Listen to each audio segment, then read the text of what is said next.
blessed with a championship prosperity the likes of which we have never seen. Cursed by a past riddled with despair. This is Blursed.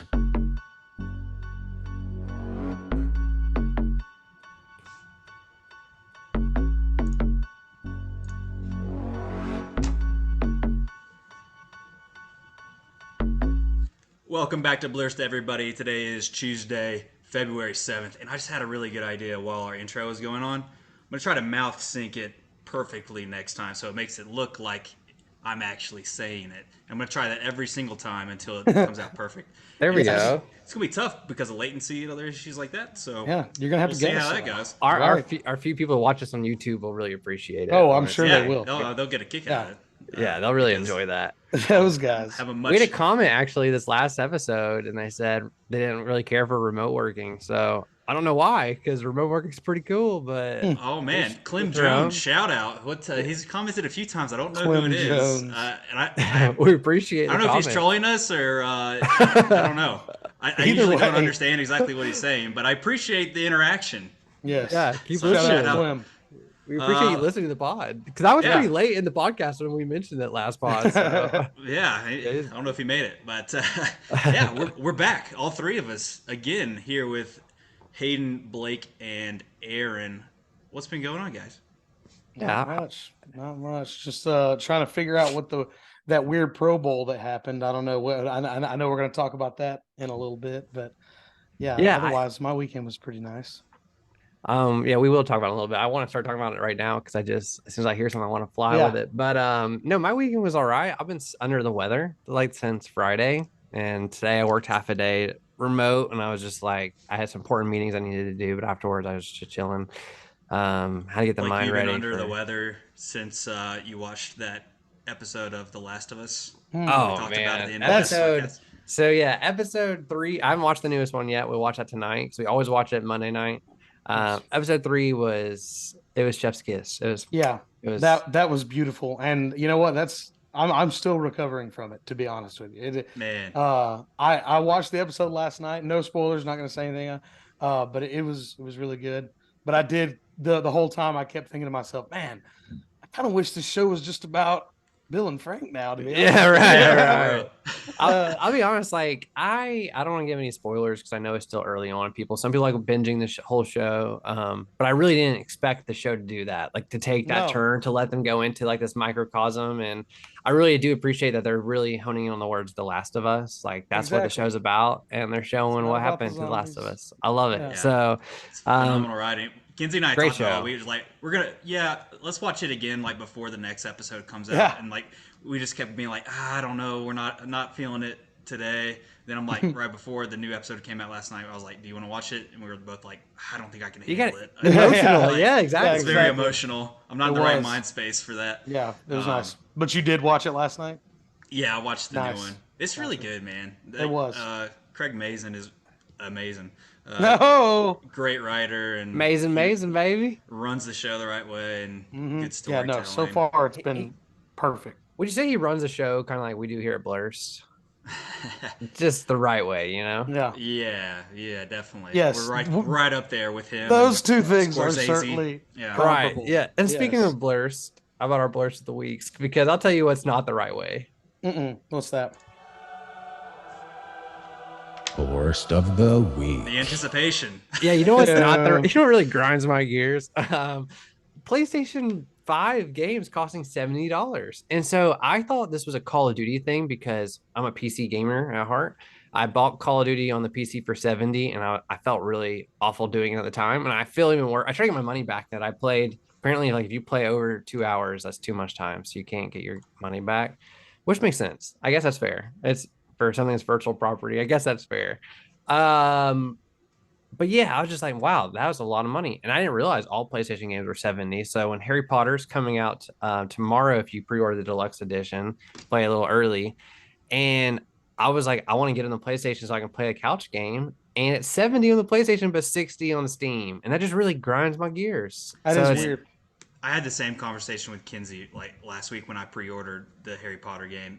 I was like, I went on a rant too because there's no reason There's no reason, because like there's not even a physical disc. There's no packaging. There's no shipping. There's Yeah, no logistics no. required anymore. It's you download it. It is just out there, and it's like you pre-download now too. I guess so like you're just ready to Yeah, go. so It's like- technically you're getting the files before it's technically supposed to come out. They just won't let you Yeah. access it. And It doesn't make sense. And also too, like I get it. This is gonna be a game too that does DLC. Like their DLC is gonna cost money. I already know it because they have a little DLC. The Dark Arts DLC is in the original deluxe edition anyway. So that's how they'll make more money, which I'm fine with. If like you give if your base game's a good game and you're trying to pay for the content you're creating, I get that. But man, $70, I think that's going to be like, what I'm worried about is it's going to take over all gaming. And so then games on Steam come out at 70. You know what I mean? Like I'm afraid that price is going to be the price steep, because I remember when games used to be $20 for the PlayStation 2. Yeah. I mean, and then 40, I think eventually, and then 60. The thing that gets me that I compare most things by is on the DLC front is The Witcher 3. Okay. CD Projekt Red. All right. They came out, they released a ton of DLC. And all of it was free. You know why? Because what you paid $60 for was a complete finished game. It was a done project, start to finish. And then everything else that they gave you was just cosmetic. It was weapons. It was like your horse looked cooler, shit like that. You got bonus quests and stuff. So you even got content for no extra money. Yeah. So to me, that's the bar. I appreciate it. I like how too the Battle Pass games like Fortnite and all them, they give you free content because people can buy into the Battle Pass for cosmetics, but you can just play and get all the new stuff for free. I enjoy that aspect of it. But like Skyrim, if we're gonna go on the whole video game tandem, I enjoyed Skyrim's DLC. Like I paid for all their new DLCs back in the day, and I enjoyed every single Skyrim DLC, and that did cost money. You make a good enough game, you re-release it on different platforms. I think I've bought Skyrim like 3 different times. I've spent too much money on Skyrim. I think I've bought it 5 times. I think I've bought it on like PlayStation, 2 different PlayStations, an Xbox, PC. Yeah. Do you remember when they were advertising on like Amazon Voice? Like you're like, character move forward. I've given Bethesda hundreds of dollars for Skyrim, just an insane amount. I don't regret it. No, I feel like such an old man complaining about the prices of things going up, though, like compared to when we were younger. Yeah, but like in this specific scenario, it doesn't make sense. Like from a cost perspective, they have no. If it's 60 on PC and it's 70 on PlayStation 5, what you're doing is you're making a premium cost for the PlayStation 5. It makes me like not want to buy stuff for my PlayStation 5 as much. Like if I save $10, but they got me because I do want to. I'm like, I bought my PlayStation 5 so I could play this game. The majority of PCs are even like better pieces of equipment than the PS5. Yeah. So it's not like it's doing anything extra on the PS5 that a PC can't. No. So that's us talking about video games, guys. Yeah. So that was the gaming pod. Yeah, hey, we could go off. It is a sport in its own. So you really tapped into something that I feel passionately about because it's very frustrating. I've been thinking about lately. I'm sure everyone listening too is thinking about these things, especially as you see. Maybe you're a Harry Potter fan and you want to play the next episode. Let's talk about loot boxes. We'll have a whole segment on loot boxes and how they ruin sport video games. They ruined a lot of games. Battlefront, for instance, that's a whole thing. Don't get me started. We'll be here for great hours. Instrument though. Yeah. All right, so I'll move on specifically the loot. Yes. Move on to my Blursed of the week. I'm gonna say all of the 28-3 anniversary tweets that took place yesterday on Twitter. So that was pretty frustrating. But the thing that's changed in the last couple of years is that we have championships and other sports to fall back on, so it doesn't hurt quite as bad, and you're able to look back on it, not favorably, but like at least it doesn't hurt quite as bad. And also want to talk about a little bit just like how slept on Atlanta is as a sports town in general. Yes. Because we have great sports team and a great fan base here. Like if the team is performing at all to any standard, they get a lot of support. Yep. But like these other markets, New York, LA, Chicago, it's just complete disrespect for what Atlanta sports are. And I don't know. It rubs me the wrong way. It's because you see it a lot. To me, sports too. Exactly, and I think that to that point, the thing that made us so Blursed as a town, it wasn't like we were the Browns and we were terrible for a long time. It wasn't like we were the Sacramento Kings. The frustration came from always, for the most part, having good teams in at least 1 or 2 sports at a time for 100 years. It seemed like, and none of them ever, except for the Braves and UGA once, got over that threshold to the top of the mountain. And that's what was so frustrating about it. I would have almost rather been the Jets, to be honest. Yeah, the worst part to me too about 28-3 is then you have to go and remember that Tom Brady then goes on to win another Super Bowl years later, and the team in our division, like it just everything he did to us is just so disrespectful. And the worst part is, as a fan watching the game, it's just like like, at least as a Falcons fan, like I think you have to understand that you were the better team that year, and we did let it go through. And so it does suck. It sucks every time I see it. It does. I was getting mad yesterday, and Jess is like, "This will always make you upset." Well, and I said, "Probably until we win a Super Bowl, because like that was our Super Bowl to win, and we let it go." And yeah, I was pissed yesterday. Twitter, I stayed off Twitter actually a lot yesterday because it feels like a cheap shot a lot of the time towards Matt Ryan too, which is also additionally frustrating. Makes no sense. Because like there's plays that could have been made. There's sacks maybe he should have avoided or like gotten rid of, but that's also play calling. So it doesn't fall on one person, and him to be looked down upon, especially as like he's going towards retirement now, which may be coming up soon. Maybe his Hall of Fame credentials are tarnished from that. Probably not. No, they shouldn't be, but no, I sent you all that post too. I gotta find it real quick. Oh, here it is. The NFL ranked Matt Ryan as the 29th best out of 63 Super Bowl quarterback. Even yet, Ryan has the 4th best passer rating in Super Bowl history, 5th highest completion percentage in Super Bowl, and made one of the best throws in Super Bowl history, which that sideline to Julio Jones. I think he even threw like 3 touchdowns or 4 touchdowns in that game. Yeah. I don't think any interceptions. Like, I think if he wins that game, it's a totally different outlook. It's one of the top 5 best quarterback performances in Super Bowl history. And do you have the numbers in front of you real quick? Who is traditionally a very good defense let me do that real quick. Yeah, I mean, I think Blake hit the nail on the head with the stats that he threw out there. I have it. It's he threw for 284 yards, 2 touchdowns. He only had 6 incompletions the entire game. Yeah. No picks. He got sacked 5 times. That's not his fault. No. He's not at all. Yeah. So we knew that about him. We knew that. So yeah. All right, that was a tough one. Aaron, you want to hit us first? Yes. So mine has been UGA basketball is UGA basketball, and specifically because the team has not been playing great the past few games, and we're going to juxtapose that against the fact that Mike White's still doing a great job in his first year.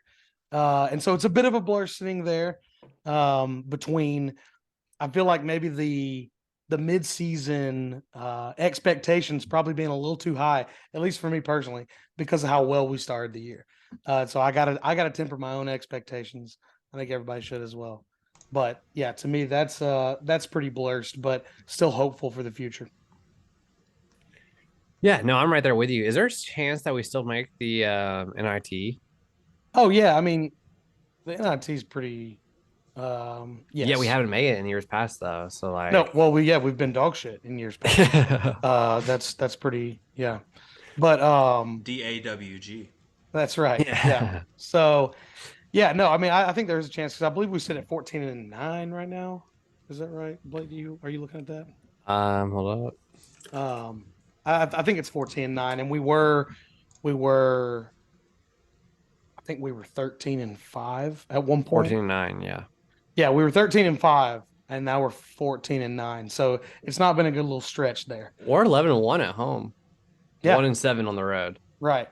So we got to figure out better ways to win on the road. And as Kirby Smart will tell you in a heartbeat, it's hard to win in the SEC in the road. All right. It is that. That's such a fucking cop out. God damn. It's like, the team played horribly. Why is that? Oh, it's hard. Do we happen to be playing on the road in the SEC right now? Yeah. Boom. Got my response ready. That's why. Yeah, exactly. It's hard because of that. I wonder if the Smarts are sitting around the table at dinner, and Kirby's wife brings something up like he didn't do something around the house, and he's like, "Listen, honey, all right, do you remember the Missouri game? Can you think of the Missouri game? All right, it's hard to win on the road in the SEC. All right, I don't know what to tell you. I don't know what to tell you. I don't. Great deflection. All right, I am going to vote for Blake because I'm very passionate about video game pricing right now. Yeah, I'm gonna go same. We're gonna make it a clean sweep for Bleezy. Nice. Well done, young man. So for my victory lap, we will go into the Hawks. Hawks. Hell yeah. Hey, that's pretty good. Got All it. right. All right. So the first things first, Trae Young was a snub from the All-Star game. You hate to see Yeah. it. And so in Yeah. years past, like I would say he's been snubbed now twice in his career. The last time he got snubbed, the argument was, well, the Hawks aren't winning. Like that was the snub, which I get. Like we made the playoffs that year, but we were under 500 at the time, and it was not a great look as a team. But I just they got to start making their mind up with this award because then this year they go ahead and give the All Star to both the Pacers player and the Bulls player, who are both behind us in the standings. So it's like, is it Right. based on winning or is it based on how good the players are? You tell me.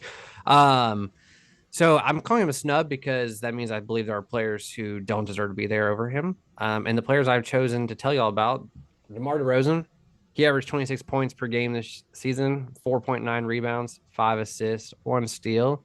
And his team currently sits at 25 and 27, 2 games under 500, 2 games behind the Hawks. They're in ninth place.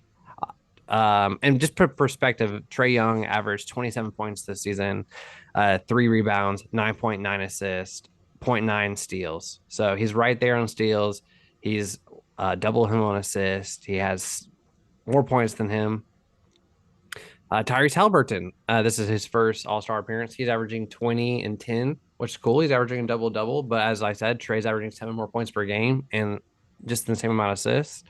And then Drew Holiday, he's averaging 19.1 points, 5 rebounds, and 7 assists. I'll say Drew, I think, is the most deserving of those 3 players. The Bucks are also in a higher standing. But still, Trey has better stats than all 3. Yeah. And I know he started the year off kind of cold, but since like December, he's been one of the hottest players in the NBA. So I don't know. I also looked up their plus minus because I heard it was killing me. Mike Bell and all them were talking about Trae Young, like he is a snub, but then they're also like talking crap about him at the same time about how like, well, this should wake him up, like he needs to do better. And it's like, but also Trae Young has the best plus minus of all those players for their individual teams. Like Trae Young has the highest plus minus for the Hawks. I know a lot of people think it's DeJounte Murray, but it's not. Like Trey is our best player. Blake, let me ask you this though. I think one thing that we need to mention, and it probably would be the reason behind a lot of people saying things like Trey needs to wake up. Hopefully this will help him, things like that, is that his 3-point percentage has just been, dare I say, piss poor this season, worst in his career. And that is the thing that people efficiency in general has been down. Yeah, that is the thing that people remember Trey from. They remember logo threes, and sadly, they remember when he misses logo threes. And would you not say at least that? Not that that's a reason to keep him out of the All-Star game, but that it would be at least something worth pointing out. Yeah, no, I mean, so I think I agree to a point. Here's his 3-point shooting so far: 32%, 29% November, 32%, 33% January, and he's shooting 45% right now in February. But it's only like one game. That's the spin we need. That's spin 45, maybe. Welcome to the no spin zone, folks. Yeah, you can't spin here. I think the bigger thing is he hasn't had those big winning shots, like those buzzer beater threes, like you're talking about, the big shot to close the game.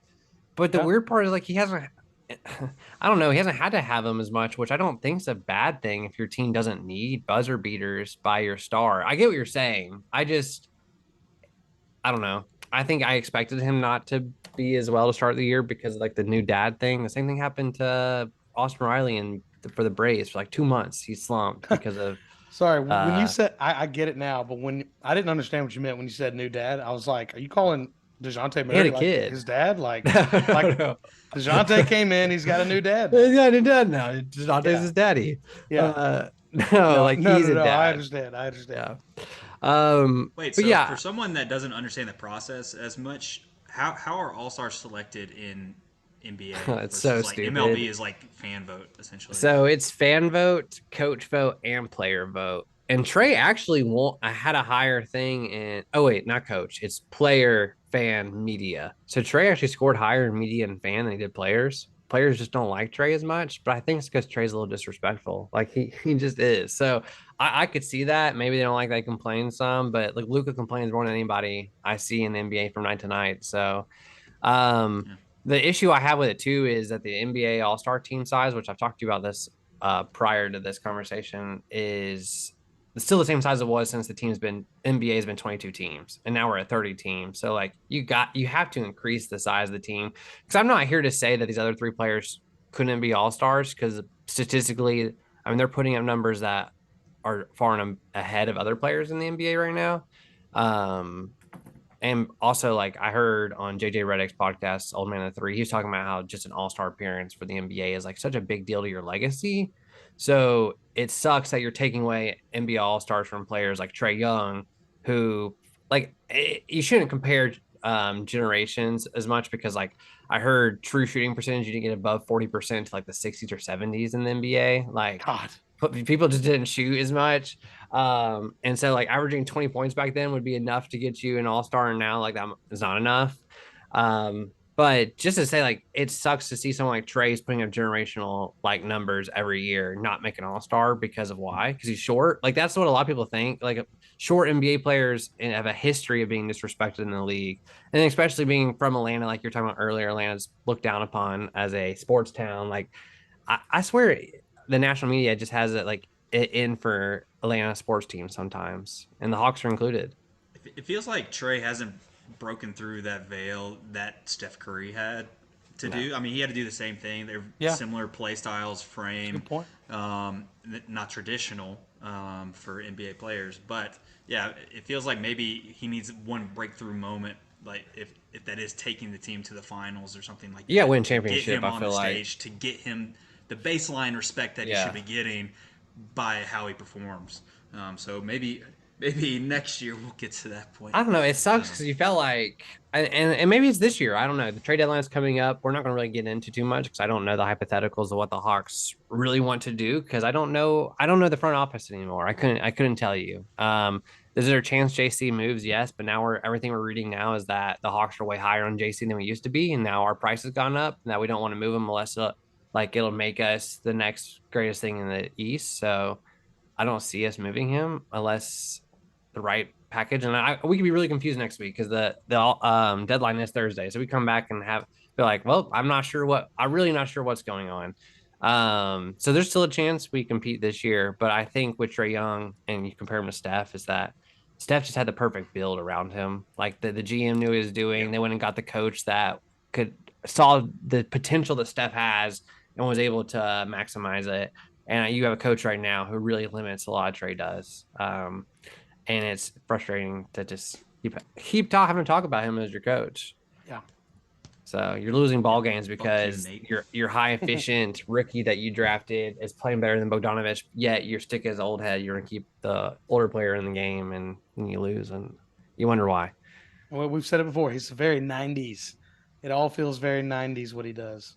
Yeah, it's not good. It's super outdated. And honestly, it makes watching the Hawks very frustrating. But if your listeners' podcast, we've talked about Brad Rowland a lot. He does a lot of great things on Locked on Hawks.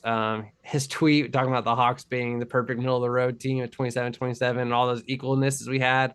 And then ESPN, of course, picks that up and retweets that. So I was like, come on, of all the things you could retweet that the Hawks are like, Trae Young just became like the second youngest player to do 8,000 points, 3,000 assists, something like that, only behind LeBron. And no one talks about that, but instead they tweet the other thing out. I was just like, that's exactly what I'm talking about when I'm talking about Atlanta being slept on sports town. Trae not being an all-star when he obviously should be, snubbed multiple times in his career now, and he hasn't been around that long. National sports media picking up negative stories about Atlanta sports and not any positives. You don't hear anything positive, like if you're not in the market. Except for baseball. Somehow the Braves have transcended it. That's because we were America's team. That's why. Yeah. I think you're right. It was. It's because we were all America's team. Something else too. So winning percentage, Washington Wizards also had an all-star this year. So it just shows you that Washington had one, Chicago had one, and the Pacers had one. And that's the 9th, 10th, and 11th seed all had an all-star over Atlanta having 0. So who was in 8th? Yeah, who's the 8th seed? Yeah. Who's ahead of all three of those teams. So it's not winning. What is it, Right. I don't know. So that's I think Blursed is all-star games. And I think all sports kind of do it wrong though. Like the baseball one, Acuna made the all-star team this year and he didn't deserve to be an all-star. Like we can all admit he didn't. And then the Pro Bowl had Tyler Huntley as a Pro Bowl quarterback, and Yeah, that was Derek Carr on a season where Derek Carr had a fine season, but was he All-Star worthy or Pro Bowl worthy? No. no, not at all. So I like the All Pro and I like All NBA and I like those awards. But the Pro Bowl and the All-Star teams, like all those mean nothing to me. I don't know why they mean so much to the legacies because there's a lot of times players don't deserve and I saw LeBron's been an all-star every year he's been in the league. Like that's incredible, 18 years, but or every year except for this first year. So 17 years he's been an all-star.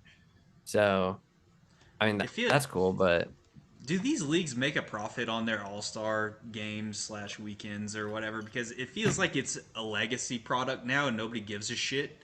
I think the NBA does. Yeah, NBA weekend's still a big spectacle. It's a spectacle. It's a whole thing. Like the dunk contest is always awesome. had a problem with it because that can't take place midseason because of risk of injury, which now they've transitioned away from that. Which is why I like the flag football. I thought it was cool. MLB used to be like it meant something, which was totally wrong in the first place, but it would give home field advantage in the World Series. That was fucking crazy. And then the American League would win every year, which the American League had an advantage going in every year to the playoffs anyways. Yeah, it was they stupid. Had a DH. So anyways, beside the point. But yeah, like the home run derby is way more fun than the actual All-Star game. I would argue that the celebrity softball game is more fun than the MLB All-Star game. It's just kind of bizarre that I don't know. It feels like nobody cares, or we don't care. We don't care to watch it. Let me watch them play Madden. Let me watch them play 2K, or let me do that over the game itself. I don't know. I'd honestly like to see different sports. Give me a bunch of NFL players playing pickup basketball. Yeah. All right. Let me see a bunch of basketball players playing flag football. Ooh, yeah. Well, let's get pickleball in the mix. Let's see LeBron play some pickleball. Let them. Oh yeah. Yeah.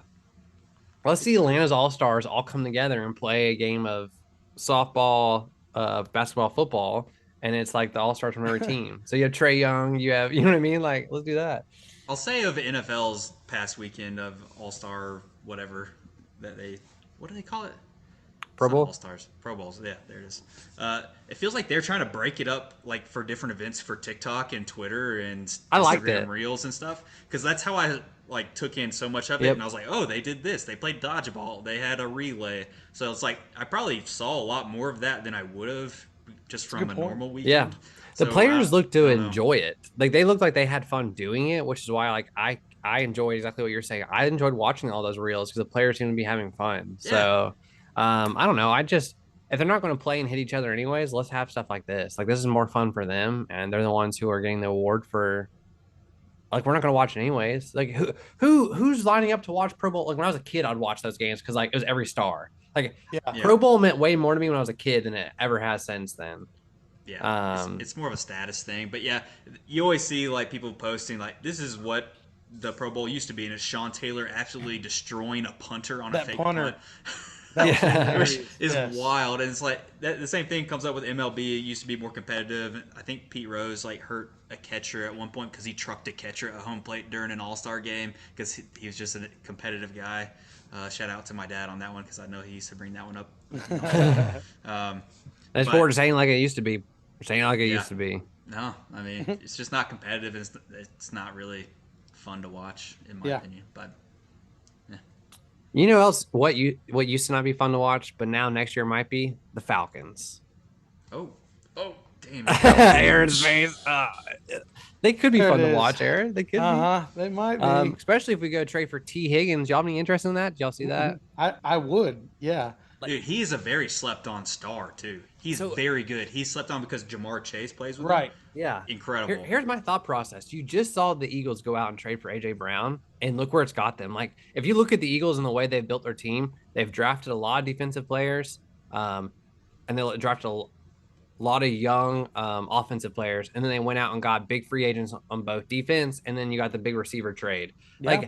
I don't think the Falcons would do something similar. Like you said, we have a lot of young players, just like the Eagles did. And I think T. Higgins, what's cool about him is, like you said, his top dollar contract won't be as high as those other ones. He'll get a lot of money, but if you really think about it, the way it'll space out with the Drake London contracts, they actually might work out together where you have Drake London going into his prime for a really cheap price, and you have T. Higgins in his prime for this big money. But as soon as T. Higgins' price is ending, you just give Drake London that new contract. Be a good stagger there for sure. Yeah, and I don't know how much you have to give up to get T Higgins, but I'll take him over a receiver in the second or a receiver in the third. Like I don't know, like I don't know what it would take to get him. I don't know how many picks it would take. I don't know either. Yeah.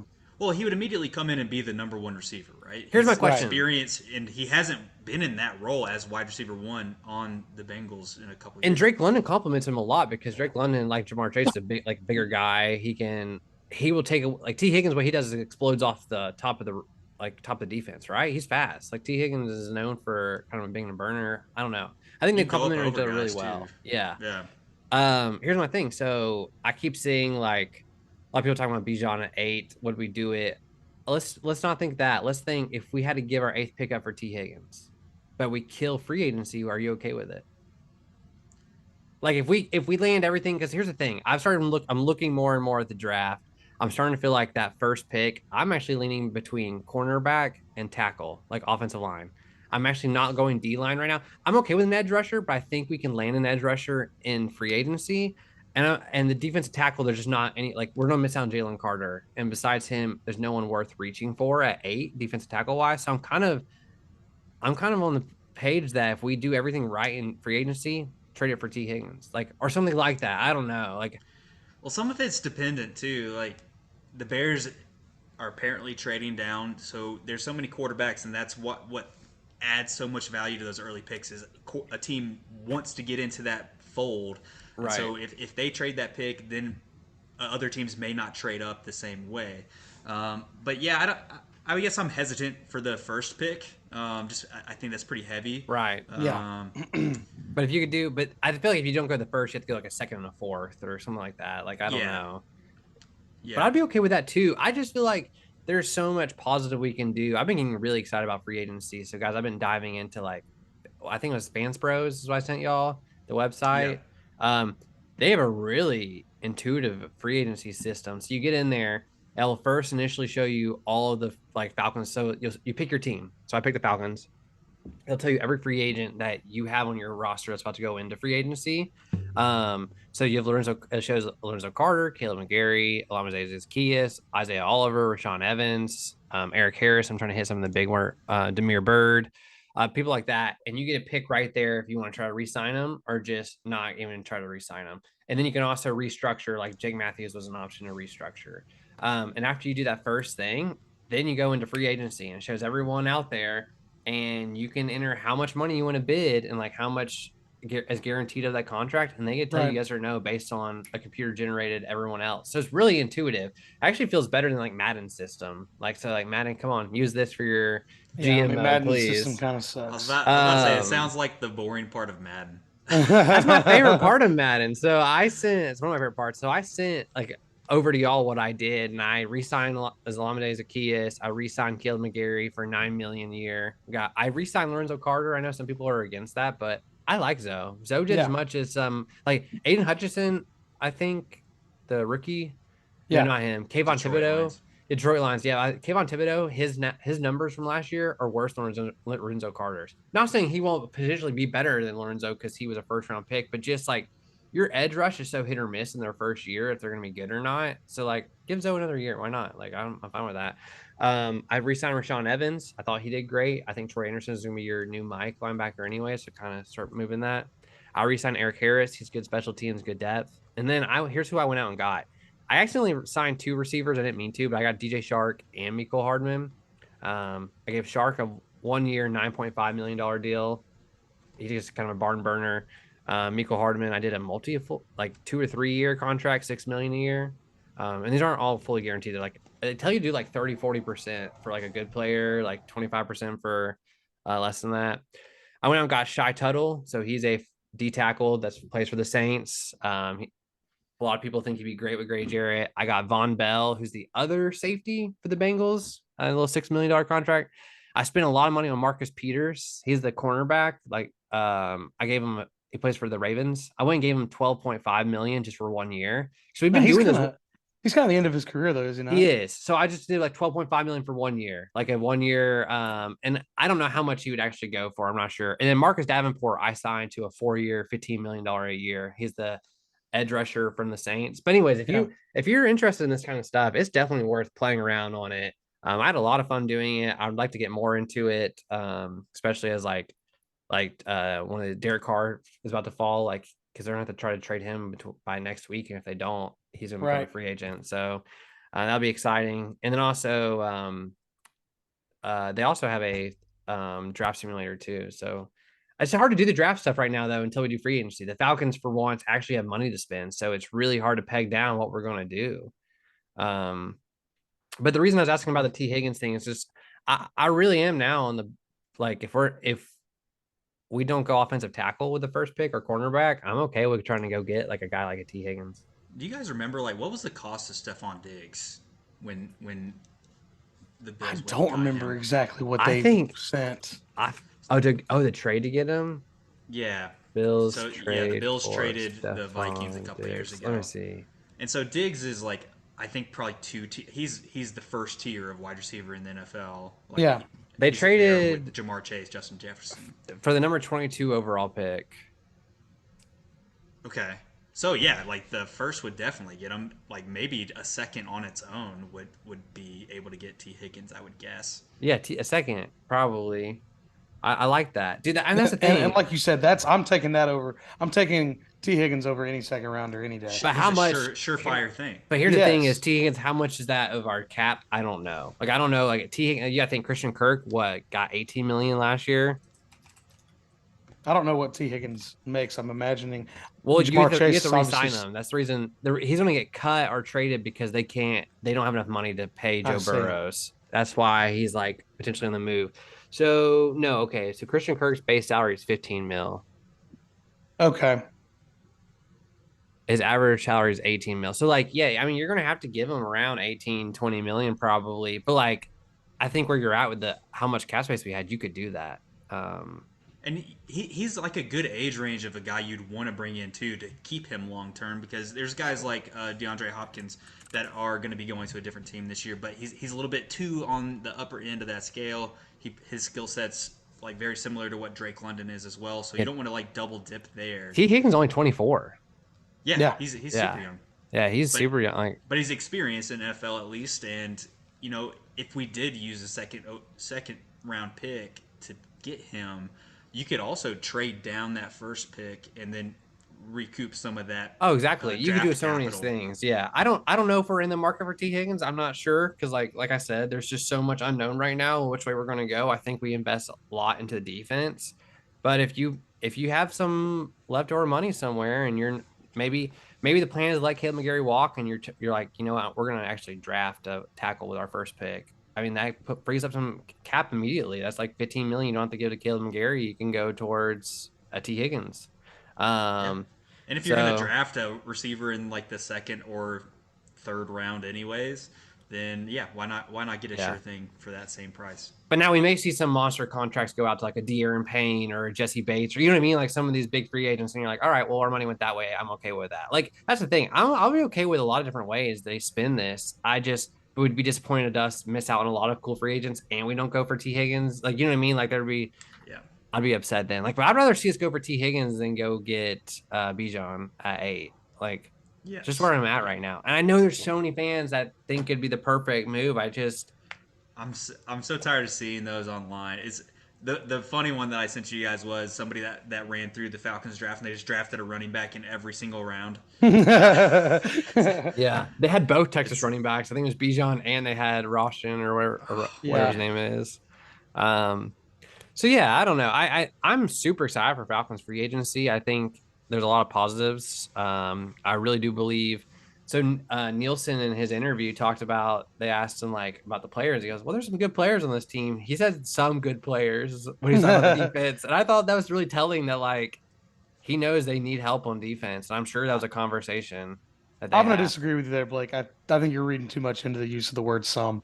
I don't know. That's just coach speak. Like, we got some good boys. Like, there's some good old boys for us now. Yeah. All right. Like, the reason I say that is because right afterwards they specifically asked him about Grady, and he said there's a place on this team for Grady, and they mentioned Troy Anderson. I agree. That is a weird thing on to this say. team for Troy. Like, that is. I don't know. It kind of just seemed like he's got some players that he's really excited to work with, and there's probably some other players where he's like, "Oh, you're about to get replaced by someone else," and like we've already had these conversations.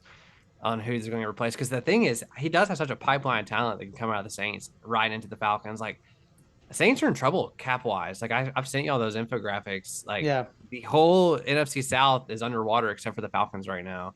It just So feels like that's the Saints are always in cap hell, and they And somehow I've never heard they're of them. always better than us. yeah, And so we'll see if that's Terry Fontenot working his magic that he can maybe now work for us. Even yeah, when, let's just be when we're not underwater in cap forever hell. and still get every good player you've ever wanted. I don't was- understand how they're able to In do the it. the Panthers are like a little bit closer to where the Falcons are as far as like in good cap space compared to the Saints and Bucks. But doesn't it feel like when the Panthers are good, usually is when the Falcons are good, and then Yeah. on the other hand, when the Bucks are good, the Saints are The also Saints good. are good. And like it kind of swing. It's a seesaw back and forth between those two. I could see that. Yeah, I think that Parodies. seems to be the case, certainly. But Yeah. it seems like that's kind of starting to swing back in that direction. So we'll see if the Panthers I take mean, a step forward this next season as well. As someone who just roots for everything bad to happen for the Saints all the time, I've been waiting for this collapse because they've mortgaged so much of their future for years and it hasn't hurt them yet. And so this last year, like seeing them not do well, like we didn't do well either, so I can't even say anything. But I feel like it's beginning. The cracks are starting to come into place. Like I don't know. I don't see them recovering. But then they're talking about getting Derek Carr. So like who knows? Watch them come in with Jimmy G or Derek Carr next year and actually have a competitive team. Like not saying that puts them over the hump and they win a Super Bowl, but I don't even want to see them compete. I want to see them be They bad. don't have. I do think one thing we failed to point out is that for all those years that they were in cap hell, it seemed like, but they were good. They had Sean Payton, and Yeah. they do not have Sean and they had Payton. Drew Brees. Yeah. Oh yeah. They also had a Yeah. guy named Drew Brees. So Those, pretty good features to the franchise there. That's going to Exactly. keep you from falling too far. and I think Sean Payton is going to prove Hayden right again. Okay. We're going to give Hayden a It's a full year early. year's pass. Yes. Dude, Hayden couldn't have predicted Nathaniel Hackett being maybe the worst coach ever. Of all time, yeah. Of all time. So there's nothing he could have done about that. Denver's really just said, you know what? We paid all of this for Russell Wilson. We're gonna pay even more to prove that Russell Wilson was the right Yeah. guy. Because they had to give Oh. a second and a fifth to go get Yeah. him. They're doubling down for sure. To Oh, prove yeah. that they're not idiots right now. Yeah, So, and I bet it actually pays off for them, and they actually see success. Like they also went out and got a big name for their defensive coordinator. Like it's gonna And be. I feel like Falcons fans who, we love to hate on Sean Payton, and there's good reason to, because what I will say, and I said this to somebody else, he's not a good person. He's not a good human being, I don't think, but he is a phenomenal football coach. So, and the I feel like Broncos, those two things go so well together, though. they do, they do. I don't like It's, him. it's probably something to do with being the most violent game in the world. I don't know. Yeah, sociopaths are great football coaches. Great and at serial it. killers. Yes, so they're really I'm glad, good at I'm it. glad that Sean Payton's found this venue. Oh boy. Yeah, I don't like. I'm glad he's not in the NFC. Like I'm super stoked not to play against him. So Yeah. Yeah, good riddance. So let's be on the lookout, guys, for Falcon stuff in the upcoming weeks. I think they're going to finish out the hiring process of the rest of the defensive staff, and then we're going to get into free agency coming soon. So I'm excited. This is one of the best times to be alive as a Falcons fan. Offseason can't hurt you. Only good Okay. things can happen. I didn't know what Oh. you meant by that.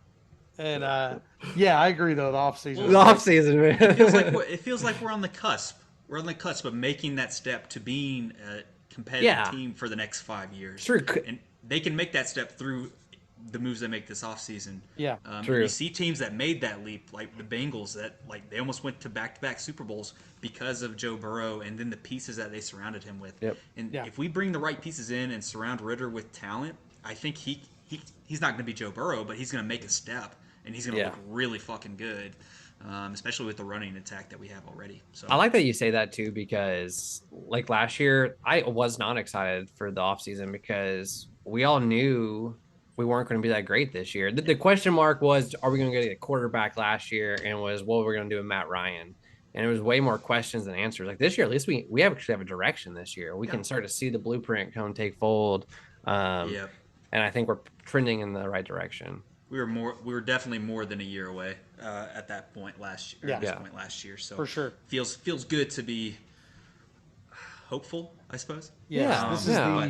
the And there's reason to be. I think this is the make it or break it here. This is It what is. Blake feels like all the Yeah. time, and I'm envious. So Yeah. This exactly. is Yeah, how I you think gotta this look is at the world good. a little bit. This feels good, right? You feel a little warm in your insides, Yeah. and then it can hurt real fast though. You got to be careful. I do honestly feel like, Blake, you in many other aspects of life, your positivity must just be phenomenal. Like Blake, you and Jess are going down the road and you see like a tornado coming directly at you, and you're like, I don't know, I feel like we're okay. I feel like Yeah, it's right, really yeah. we're in a good at least spot. it could be a fire tornado or like a Yeah, yeah, sharknado. right. Yeah, exactly. But it's I mean, not. It's it could've just a been regular one. Sharknado. This is what, an F2 at best. Yeah. So yeah, Yeah, I'll make it work. We'll figure it out. exactly. You know what? There's always another day until there's not. You know what? And that's okay too. God, That's just what life is. this is true. All right, So boys, right. you ready to chop up some dogs here? Hell yeah. No. Yeah. How about them dogs? Yeah. We're not chopping up any dogs. Nope. I want to make that clear. Hayden is. We're gonna I meant, chop it up chit-chatting. about the dogs. That's There you what we're go. gonna do. Yeah. Speaking of, we kind of touched on it in my Blursed of the week there, but yeah, the dogs have had a rough go of it the past couple of weeks. I think it was before the pod. I think we were talking about how they were at just a couple weeks ago. They were 13-5, and now they find themselves at 14-9. So if you're any good with numbers at all, you'll find that that's 1-4 over the last 5 games. So, it's 1-5. Those are some bad numbies right there. Right? No, we were 13-5. Oh, right. I Now think we're it's 14-9. I'm sorry. I heard a 4. I was about to 14. say. No, you're right. I even said the whole good at math thing. So I was that would've testing you. that would've been very You are good at math. yeah, Pull up the spreadsheet. yeah. No, I appreciate that, Blake.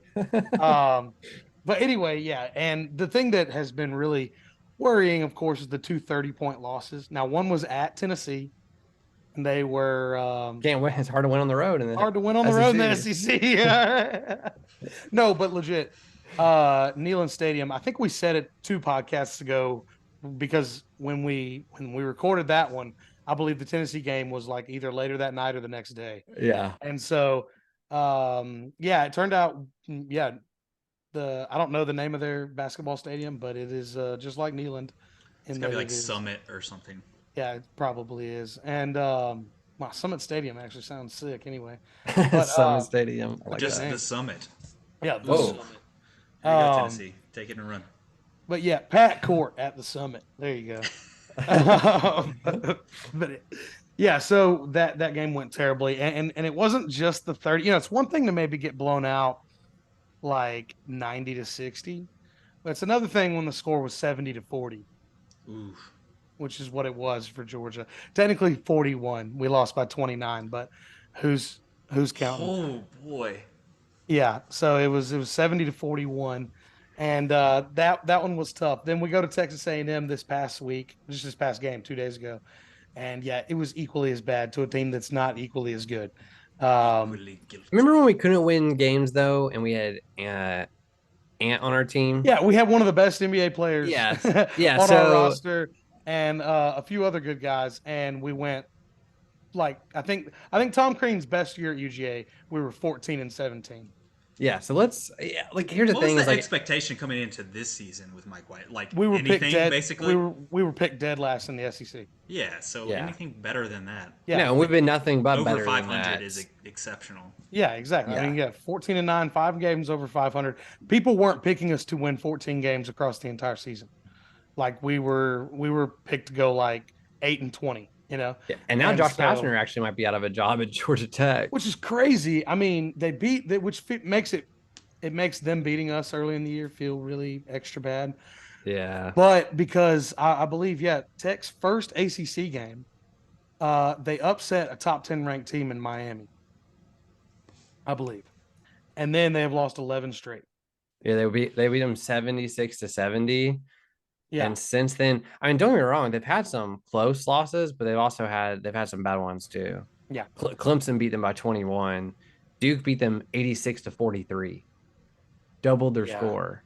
and Duke ain't Duke either. No, Duke they're is- not even ranked. No, Duke's not the Duke you Yeah, grew Coach up K's with. gone. He's retired. Yes.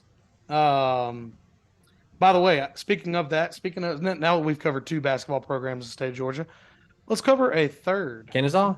Yeah, Yeah, we mentioned them that's right. last. I mentioned them last podcast. Oh, Said they were. I missed that then. No, But yeah, all I did was say I think the best team in the college basketball is Kennesaw. in college I basketball. mean, in Georgia, state of Georgia, in college Okay. basketball.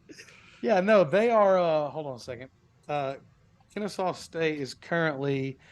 Oh my gosh, Are they in first place in their? they're 18-7. Yeah, they're 18-7, 10-2 in their conference. What conference are they? They are in. Let me look at it real quick. Wait, so could they like make the tournament? Oh, they're gonna make the tournament. Yeah, it's not a could. That's They wild. are. Kennesaw State is because they're the odds-on favorite to win that conference. They will probably get an automatic bid. So both, so probably Kennesaw State will make it this year, and then Georgia State has made it since the last time that UGA got in, which is Yeah. ridiculous. That both Georgia, those programs. yes, Georgia State's actually been better than UGA at basketball. I feel like for a while now. yeah, that's what. Yes. Let me look real quick. I can't even figure out what the name of their conference is. Yeah, I think it's a mid-major. Okay. But anyway, yeah. So there's some good college basketball stories. You know, like I said, the A-Sun, they're in the Atlantic Sun Conference. Okay. Yeah. So one of those where you pretty much have to win it to get in. But yeah, Liberty.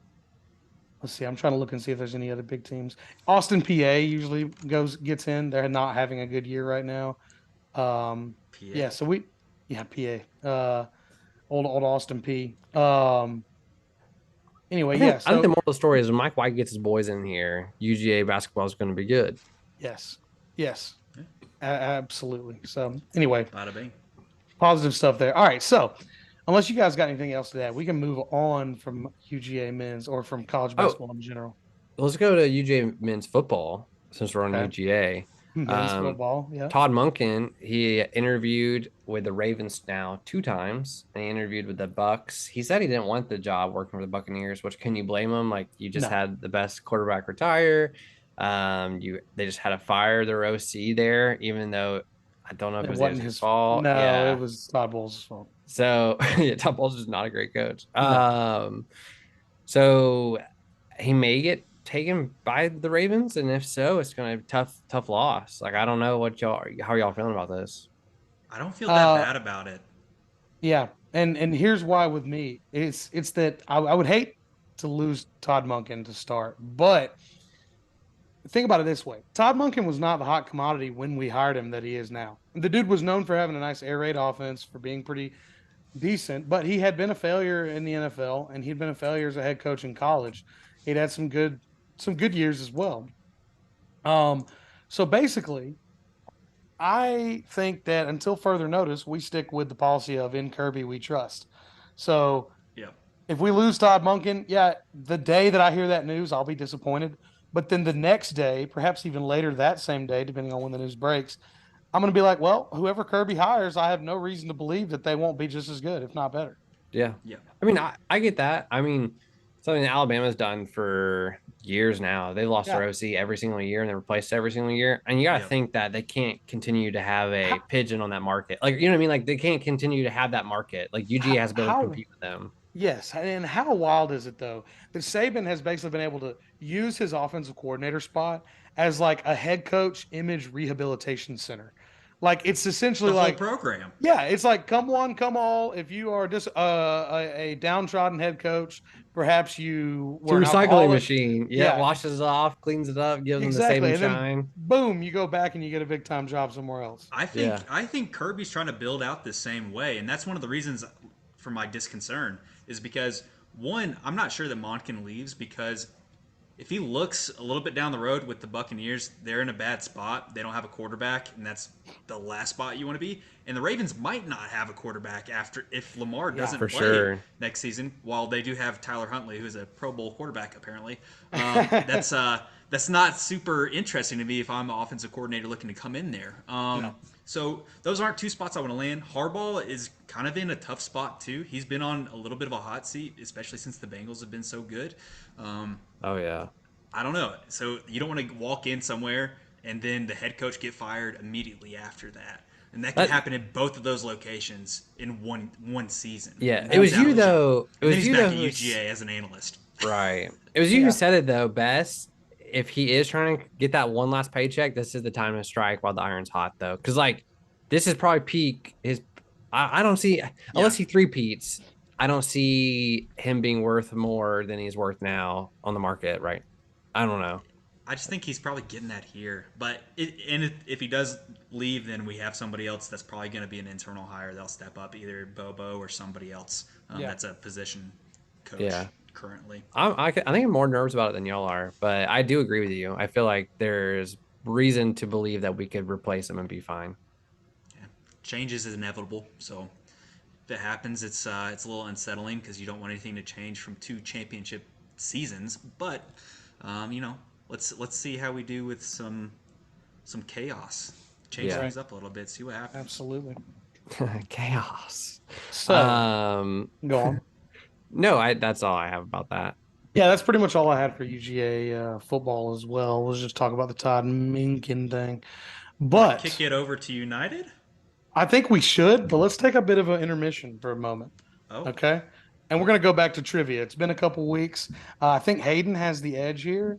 I think two weeks to 1 week, Hayden took the victory over Blake. So, Blake, we'll see if you can even it up to 500 here. All right. I don't remember Hayden winning once. You don't remember Hayden winning? Oh, wow. Okay. All right. So we're going to start it off. A simple one. I'd like to think it's easy, but we'll see how you guys go with it. So you guys familiar with the University of Southern Illinois? They are a Division I basketball program, Division II football program.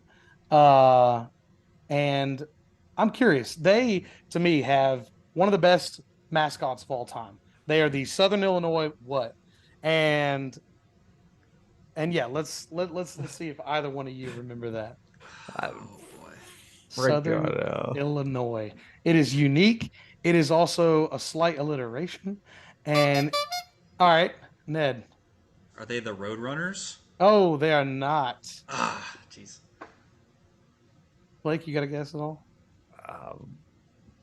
Wiley Wolves. I have no idea. Blake was closer. They're the Southern Illinois Salukis, folks. That's a dog, right? A Saluki is an African dog. Yes. Yeah. Wow. Yeah. Okay. Indeed. So I feel like I knew this one. I feel like me and you have talked about this before. Yeah. Saluki. They were one of those. They're one of those programs that's in the mid-major, like Kennesaw State. But unlike Kennesaw State, Southern Illinois makes the tournament a lot of years. You'll see them as a 12, 13 seed. And yeah, they're the Salukis, and I think that's one of the most pleasantly sounding names when you say it all together. Hail Salukis. Okay, wow. But anyway, all right, let's move on to number 2 since that one was a wash. All right. What team won the first ever college football game in U.S. history?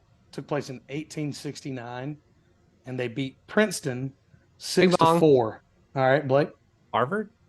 No. Oh. That was great. I clicked the wrong one there. That was me. That was Hayden buzzing in. That was awesome. Was it Brown? No, folks. It was Yale. It was Rutgers. Frick. Oh man. The reason I remember that one is Rutgers, they haven't been good since they had Ray Rice, and so the only thing, every time you catch a Rutgers game, all around their stadium, it's like they tell the announcers not to miss a chance to mention it, but they always say Rutgers University, the birthplace of college football, and then pretty much downhill ever since. The first win ever, here. First game. All right. That button scared the hell out of me. That was awesome. That was me raging. It was only one of my headphones too, just on one side. Just it was awesome. Me. All right. We're hoping you guys get this last one here. Okay. Who is the only 2-time Heisman winner? Really? All right. Jim Brown? No. Not old JB. It's gotta be old, right? Yeah, it is slightly old. Pretty old for our lives, yeah. Frick. I don't Herschel Walker. Even before Herschel. No. Archie Griffin. 1974, 1975 Ohio State running back Archie Griffin. Oh my god, dude! We're gonna have to go down a difficulty level. On That these. was an O for there. Wow. These are hard, dude. So Aaron wins this time. Yeah, The house wins. The house wins. The house won that one. All right. But we're the learning. house is on the board. Yes. All right, cool. So now, yes, let's move on to Atlanta United, which I don't think we have a sound for Atlanta United yet, but Sam Soccer Seg. hey, that was actually pretty good. Yeah, so Sam Soccer Seg, let's get that underway here. There's not a ton of optimism surrounding the beginning of the season like there was surrounding the beginning of last season. But I think there should be at least some, given that we have the new director of football, Garth Lagerwey. He has been the director at the class of the MLS for the past decade, which is the Seattle Sounders. And he's fully doing a rebuild here. I'm not saying we should be expecting rebuild type season. I do think we should make the playoffs. We are still that talented. But he's done some interesting moves. We loaned out. Well, of course, we already talked about Joseph Martinez leaving. That we addressed when it happened.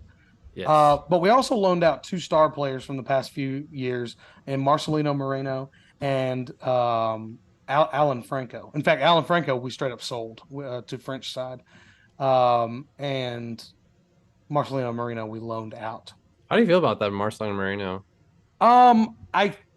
I get it, but that takes away probably your most creative player when it comes to goal scoring, not named Thiago Almada. Right. And so I think it may be a personality jive between he and Gonzalo Pineda, because it's clear that we're sticking with Gonzalo Pineda and his vision here over what it helps that he worked for him in Seattle. It is. It does. Yeah. It is. Yeah. It's the reason he kept his job, I think. I think if we'd gotten somebody other than Garth Lagerwey, Gonzalo might not be here. So, but that's fine. I'm willing to give it a go. They did things well together in Seattle. So I'm going to side with them for one more year over the players here. And that's not normally what I do. So they moved those guys out. They got rid of Raul Godinho and Emerson Hyndman as well. Then we brought in Derek Etienne, who's probably going to be a bench player. He's a winger. He's played for the Columbus Crew for the past few years, so he's a seasoned MLS player. But the one to be excited about is a guy that we just signed last week named Luis Abram. So Luis Abram is a center back. He's from Spanish La Liga club Getafe. And the dude's good. I mean, the dude will come in, and if he looks the way he's been throughout his career, he'll be one of the best center backs in all of MLS. Wait, do we still have Juan Parata? Do what? Do we still have Juan Parata? We do. We have one. So that makes me think they shipped out Alan Franco, but they still brought in the best player we brought in was this center back, Luis Abram. It makes me think that Gonzalo Pineda wants to do a three center back look and maybe have 2 fullbacks, like 2 wing backs, which we talked about a lot last year. So I think it may be Miles Robinson because we get his beautiful face back. Luis Abram and Juan Parada as like a back 3. Wow. And then probably, and then it'll probably be Andrew Gutman and Brooks Lennon as the wing backs off of that. So 5 at the back or 3 at the back, however you want to look at it. And then we did get, I'm ringing the bell here, we got a Joseph Martinez replacement. We got him in just a few days ago. He's got maybe the most Greek name I've ever heard in my life. I hope I don't butcher it here. Georgios Giacomakis, I believe. My name is Jeff. Exactly. Georgios Giacomakis. Oh, boy. I almost had it there. Giacomakis. That's what it is. Blake, are you looking at this name? I'm not. I'm looking at all of our transfers, and I see that we also loaned out Edwin Mosquera. So the Mosque. Yeah. It didn't work out so well. So Georgios. Yeah, go ahead. Real quick, as someone that doesn't know as much about soccer or Atlanta United or MLS in general, who's the guy now? Because that was Joseph Martinez. Thiago Almada. Almada would be the guy. Yeah, he's going to be the guy. Yeah, He's as the far one as guy the I know. most. he's number Yeah. 23. That's what you need to know. Okay. He's the dude that last year I sent you guys a bunch of like crazy world class goals from set pieces and stuff. That was him. He was the guy. The only reason we had highlights last year was Diego Almada. Nice. So So someone to he keep an looks. eye on.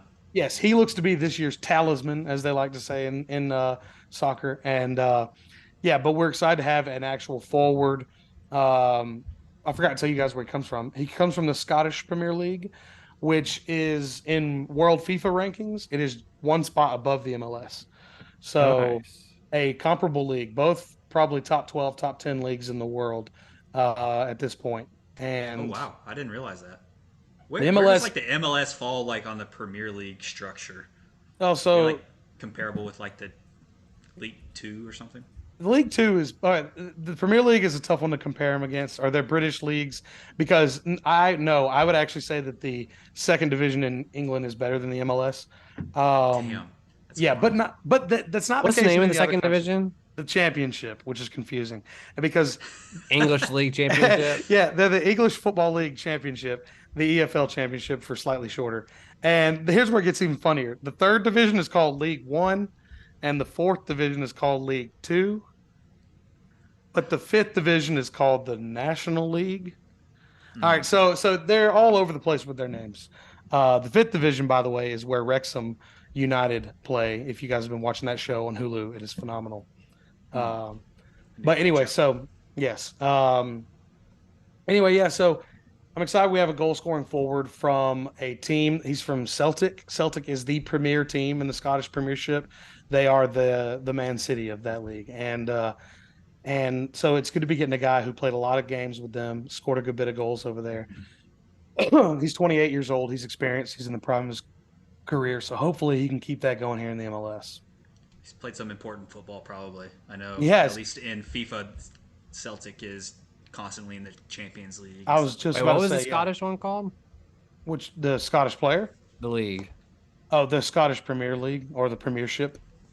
the Premiership. Scottish Premiership is probably what they refer to it as. Wow. Yeah. So on this website I'm looking at, it's called Football League Rankings. Mm-hmm. It actually has MLS ahead of the Scottish Premiership, but they're Really? yeah, this one has MLS 15, Scottish Premier 17. See, yeah, I wouldn't agree with that. What'd you say was that ranking? This is called globalfootballrankings.com. I can't really find itself has an actual ranking. Oh, really? Somewhere. But anyway, yeah. But I think, yeah, it's obviously up to speculation. I would say that they're both higher leagues than that in the world. Certainly. But yeah, the Premier League is the top dog in the entire world. It's hard for people to make a point. Yeah, I saw that. It was number one on Yeah. like everything I was looking at. Anyway, so yeah, that's really Atlanta United. We're still getting the team together. Like I said, talent-wise, we should look really good this year, or much better this year, I should say. Getting a lot of those injuries back is going to help. You would think getting Garth Lagerwey in, someone who's probably going to work better with Gonzalo Pineda vision-wise, more aligned. So yeah. Anyway, there's promise. It's just not we're going to win 3 trophies this season promise like it seemed like last year. So Take it back. take what back? That we're not going to win 3 trophies? Yeah. We're not doing the treble this year, Blake. But I want to win. Yeah, Oh, looks like treble.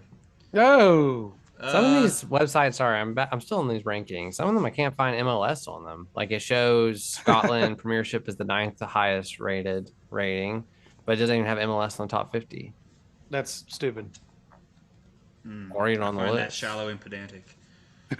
Shallow it's- and pedantic, yes, Lewis. I was As surprised that interesting as MLS these hasn't rankings started are. yet. Let's chop it up with the Braves. That one makes more sense. Braves. Right. All right, I actually have some news this week, so No. getting excited. We're a couple weeks away from pitchers and catchers reporting. So the big item is Max Fried. his Loser. Arbitration. Do not set that narrative. Yeah. Max Fried lost his arbitration with the That's what I'm Braves. saying. He's a so loser. a lot of people misunderstand that process. So essentially, he's at the stage of his contract where he gets to pitch a number for his raise to the Braves, and if they don't agree, then they go to a third party. And so the Braves send in a number of what they think he should get paid, and Max sends in a number of what he thinks he should get paid, and then the third party picks it. So it's basically like you want to raise, and somebody else decides if you should get it or not your boss. So he's getting paid $13.5 million this year instead of $15 million, which is still a substantial increase, and shouldn't cause any bad will between the two parties, hopefully. Though, in hearing about this and looking further into it, I do think it's super important that the Braves re-sign Max Fried long term this season. If we get into his walking year, then we're looking at the same situation as we did with Freddie and as we did with Dansby. We're just gonna lose him. Yeah. It's going to be way harder to sign him, and he's probably going to walk. So hopefully that's not the case. But it's pretty crucial piece. So he's in place and under contract for yet another season with the Braves. In other news with the Braves, we were ranked the worst farm system in Major League Baseball in 2023, and it is wild at how many people freak out about that. There's a couple different reasons. One, when we had our old GM, forget what his name is, Capella or something like that. John Capella. John Chupacabra. Wow. The old Chupacabra. So he broke some rules and got banned from baseball there for a while, and we lost our ability to bring players in internationally into the farm system. So that hurt. And then also we've just been really good. So all our farm players are playing for the big league squad. They play in the ahead of majors. schedule. So that's why we don't have much in there right now, and so it's going to take a few years to build that back up. And people don't like to see that we're last in something, especially because like the Dodgers are number one, but they've been going at it a little bit longer. We're on the same trajectory that they are.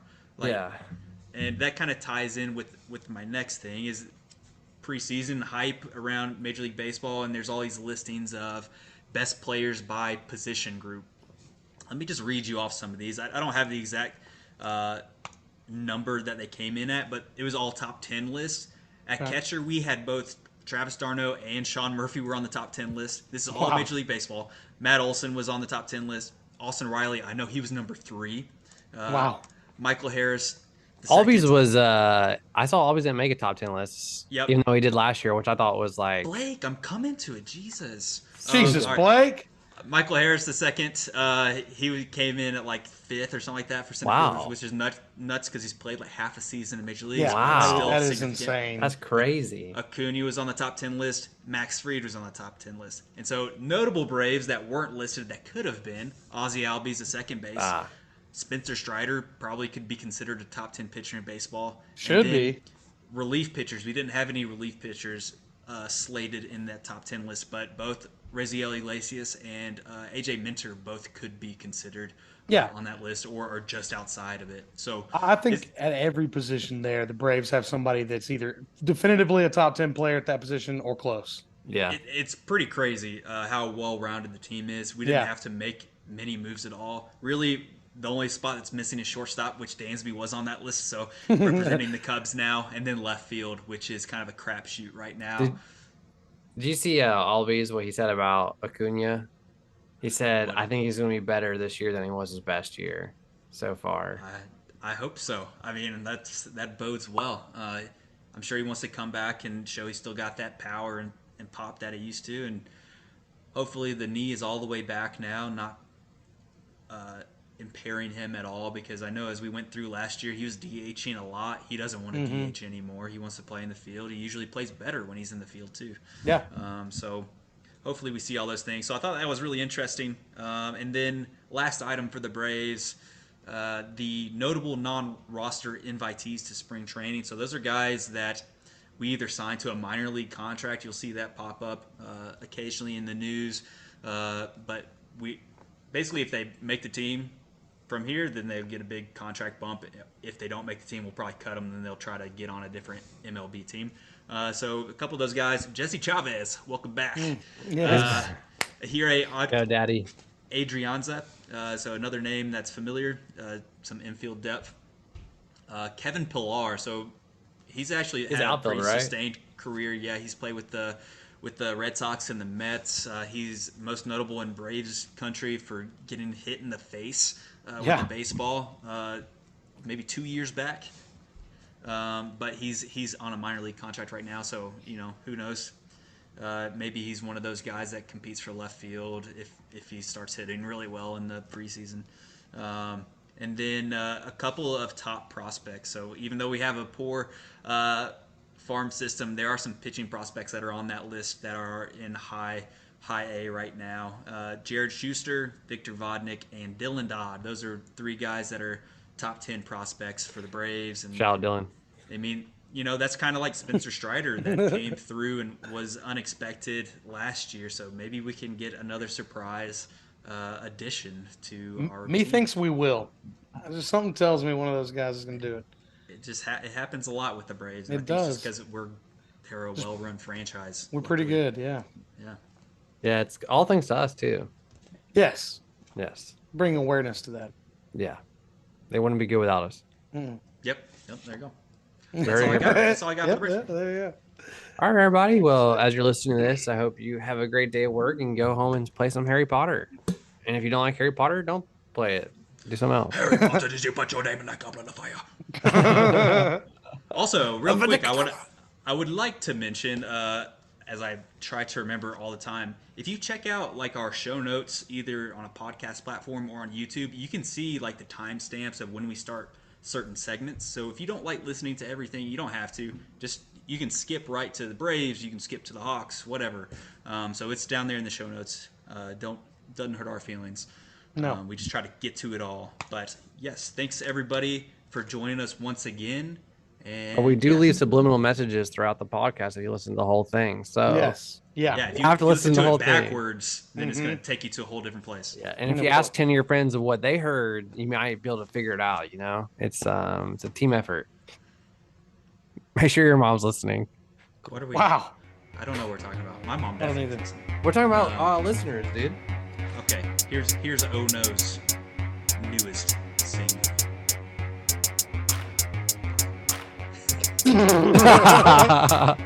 Wait, Aaron, say bye. Bye, guys. There it is. Bye, Later. everyone.